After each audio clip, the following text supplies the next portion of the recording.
Am I introducing you guys? You're on. So I guess we're bringing in Olivia and Seth. Woo!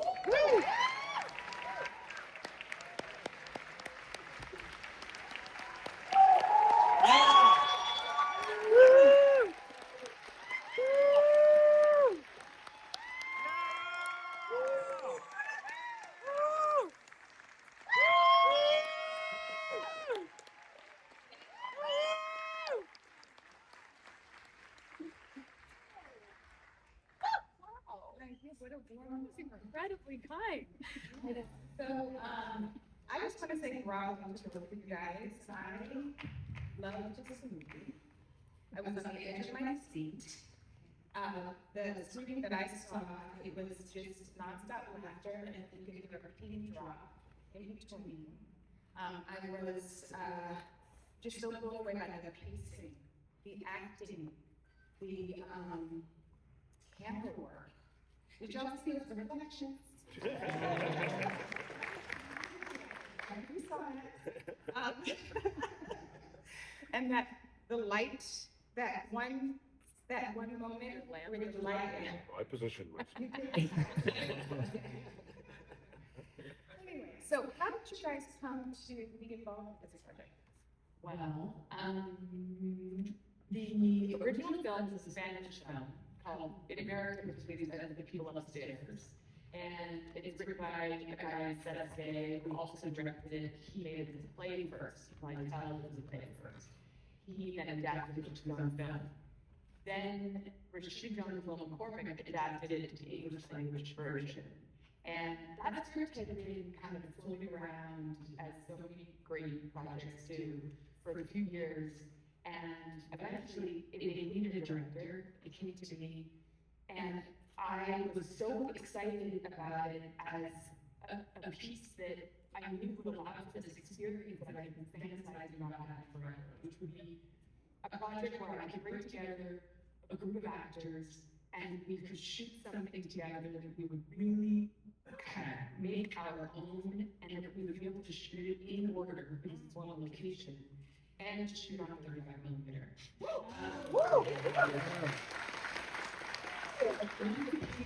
I've never seen the greatest actors in the world. And it was right around that point that Seth asked me to come on the studio. Yeah. And then after that, I just started begging him to come be part of the invite, and then we were off to races. I love it. It has echoes of Who's Afraid of Virginia Woman with Elizabeth. It's amazing. I was thinking it could become a play. It would be interesting if it kind of went back into its roots and became a play. Yeah, it's the thing that you never tried it.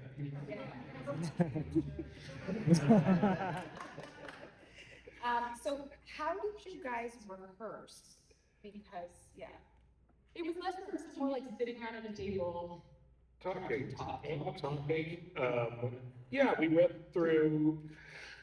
It was a lot of people bringing their own personal stuff to it, I think, and the movie changed. And this happens a lot, I find, where like you'll work on a movie for years, but in like the 2 or 3 weeks before filming, it will change more than it had in the previous like 2 years of development. And I think that's like a very healthy process because it's real all of a sudden, and everyone like leans in a way that's much more intense and sort of what's going to happen, and you know the actual actors and. They have things that they're bringing to them, and so it was really all just, it was just talking, sort of type of characters, and we wanted to kind of express it. And Olivia was like incredibly open to the film evolving in this time. It was really not holding on to anything, and including like literally what happened in the movie, and it really kind of all got thrown up in the air, and we sort of. Yeah, like the weeks leading up to filming sort of reimagined not only the characters, but like the entire kind of series of events, what actually happens. I think that you don't know what your movie is until your actors tell you. I just don't think you can possibly understand until people who are going to embody these people go through the process of kind of gut checking each scene, saying, I'm working with this character, and they wouldn't do that, and there's a more interesting way to say it. Or now that we've had the conversation, can we be a little bit more sensitive to how the audience might be feeling at that point? They might be more engineer, what if we try this? Or they might already know this, or being redundant, let's get rid of it and try something different. And it was a process of just trying things, you know, pushing things. Like, I mean, like originally, like we didn't partner off and break up. Like that was an idea I remember that came up in rehearsal. Was like, what if we really push it to the brink of these two couples maybe fucking each other, which was not even remotely in the original version of the screenplay. Like we didn't partner off, we didn't split up at all. We were pretty much all together the entire time. And so first the idea that like me and Penelope can sleep together as they're kind of touring the apartment came up, and then that kind of being a precursor to us actually splitting off and hooking up. Like all that came up in rehearsal just through us kind of creating the characters and thinking like, oh, it'd be funny if the two characters were alone. Like, what would they be talking about? It'd be funny if those two characters were alone. What would they be talking about? And you get more insight on my guy if I'm with her, and then you get more insight on her if she's with him for a second, you know. What does she act like when I'm not around? And all that literally was in the weeks leading up to shooting. And Olivia, again, to her credit, was not like freaking out that all these threads were being pulled on that were kind of unraveling in many ways, sort of like the architecture of the film. She was very excited about it and very kind of gung-ho about like kind of charging into the fray as far as like, okay, this sounds better, let's do it. Let's not worry that it's different and maybe that's scary. The whole thing's set in one apartment, so that's only nice. But yeah, you really embrace these big changes. Yeah. I think it's always like the best idea wins always for everything. And no director can ask for anything better than a cast who are really engaged and excited and coming with ideas. And you know, when Edward came up with the whole idea that his character would be obsessed with rugs and all his ideas, he's like, loves rugs. The whole Hawk thing was his idea, right? Yeah. That, It was like Lance. yeah. He was like a guy named Lance, and he was like, I want to be Hawk, and there's a reason I'm Hawk. Like,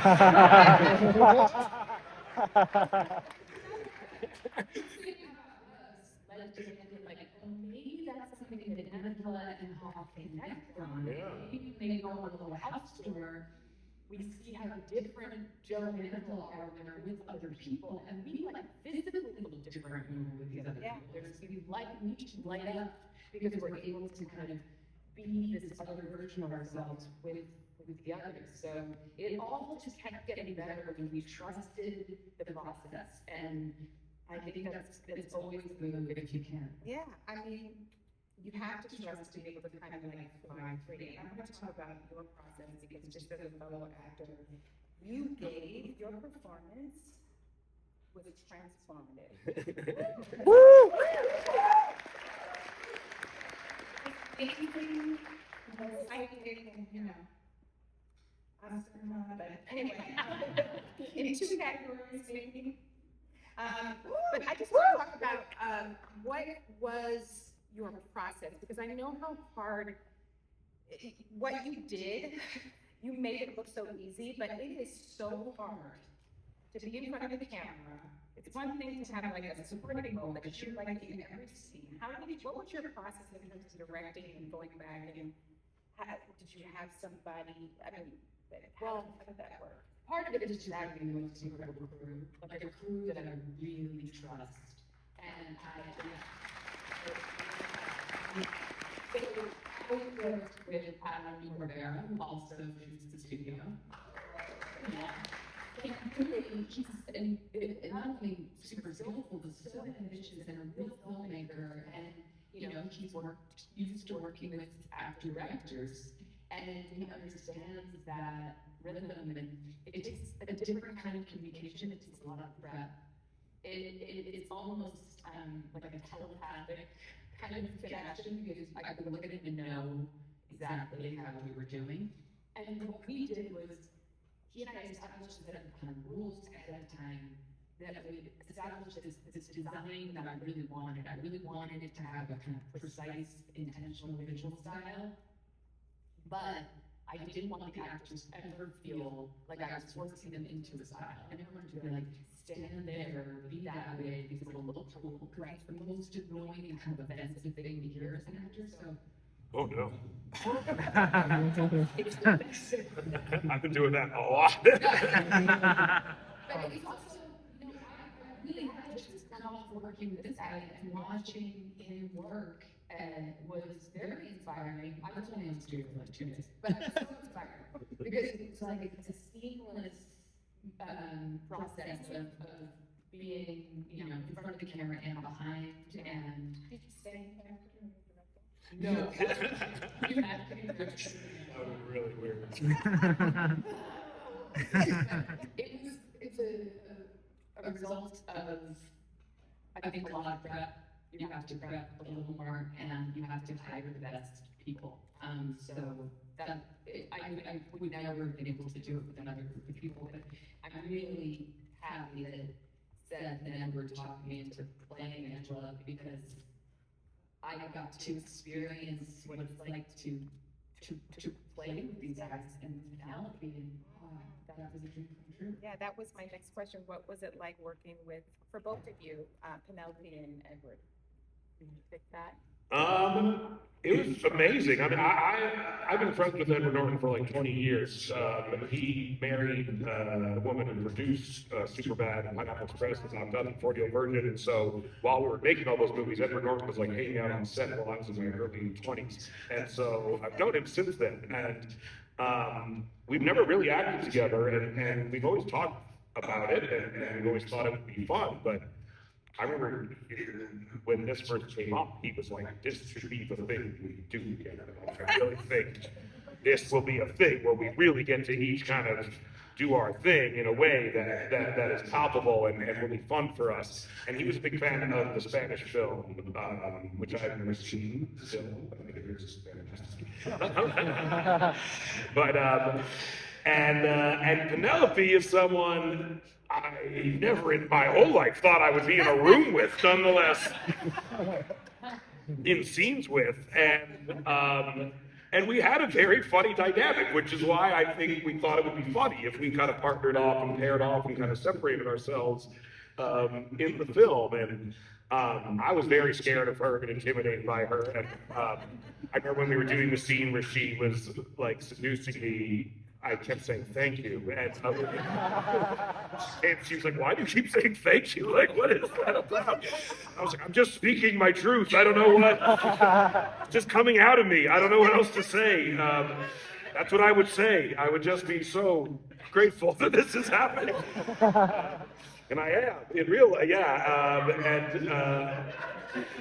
and she was so funny. Like, there's this amazing film called Official Competition that she's in, and if you haven't seen it, it's so good. And it's a Spanish film that Antonio Banderas is also in, and like she's the star of it, and it is so fucking funny. And like, it came out maybe 3 years ago, or something like that. But again, if you think Penelope's funny in this, you should also watch that because she's hysterical. She's hysterical.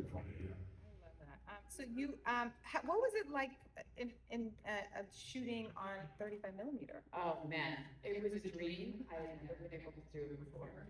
And I had always asked, and then immediately been rejected, and then I'm like, okay. And it was Adam who encouraged me to fight for it. And I'm very grateful for that because sometimes it takes an ally saying, like, no, just set your non-negotiables and stand by them. And it turns out that it's really not that much more expensive or difficult.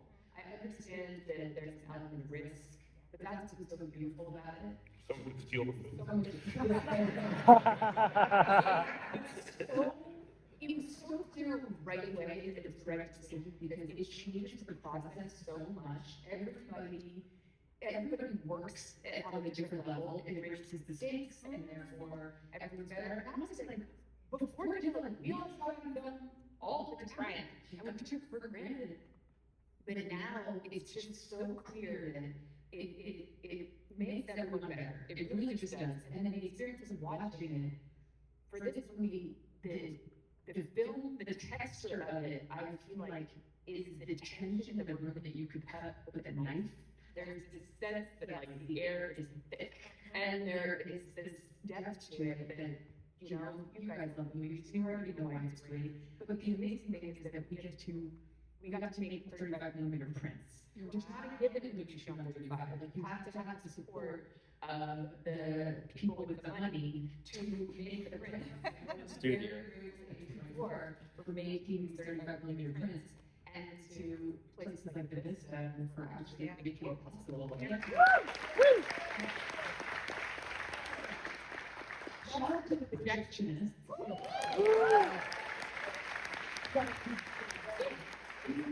They're the last crew members.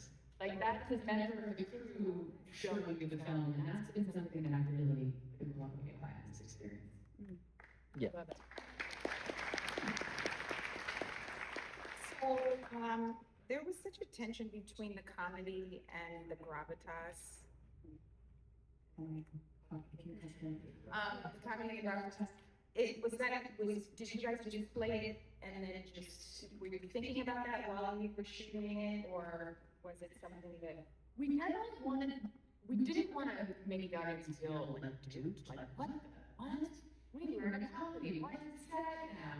So like, we set it into like, well, we gotta kind of undercut this drama with jokes.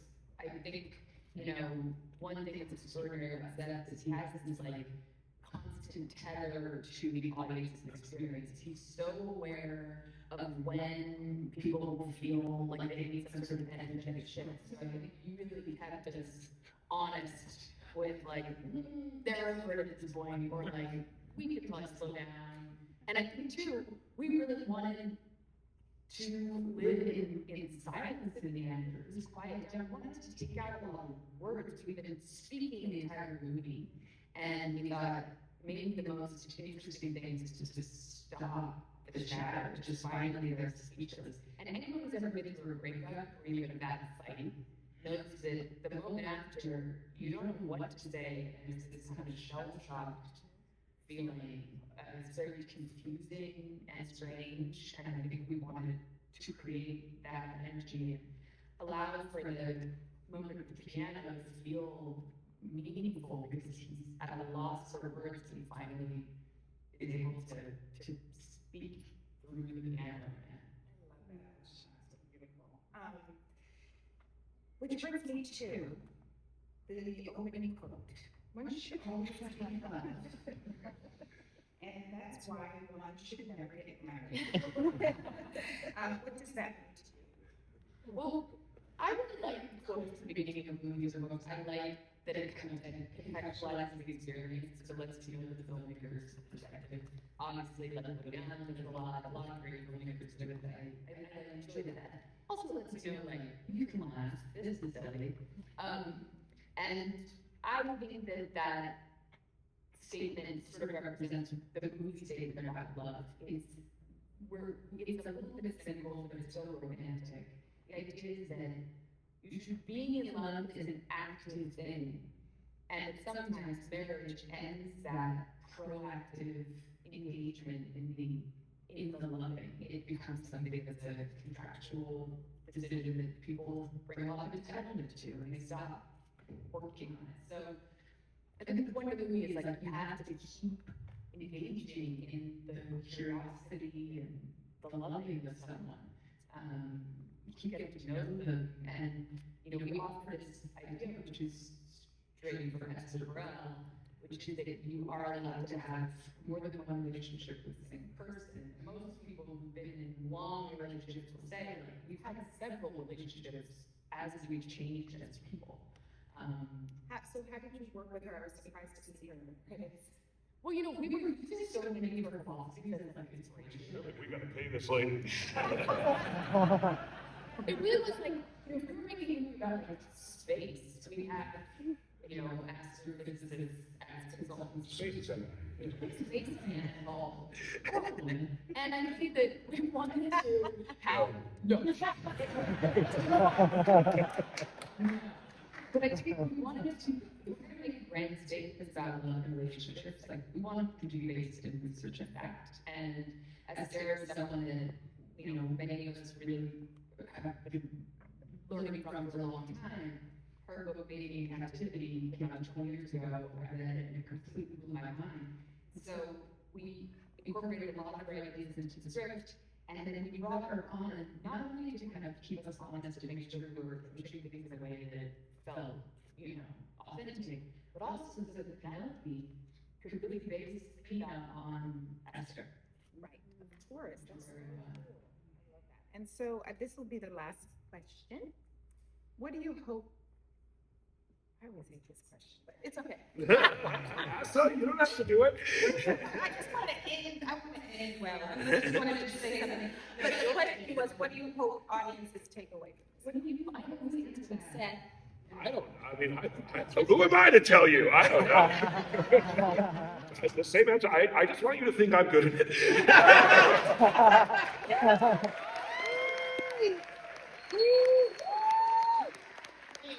All I care, if nothing else, take that. You're creating Supergirl. The acting is so great. I can't wait to see it again. I feel like this is going to be truly a new classic that we watch over and over again and get something different every time and at different times in the life. Yes. And it feels that way to me. But anyway, thank you so much.